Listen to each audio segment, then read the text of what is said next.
In this video, I want to talk about how you can find the best Temu gadgets. Now this is actually pretty simple if we do a little bit of filtering.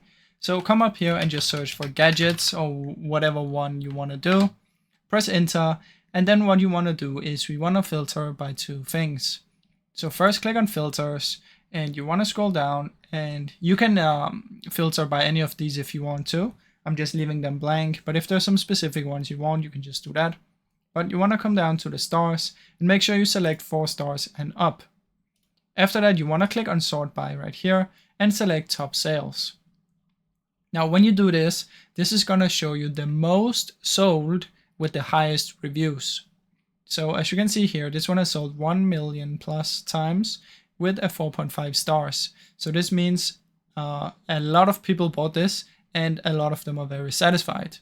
So this is a good way to find some gadgets that you might enjoy. Now I really hope you enjoyed this short video.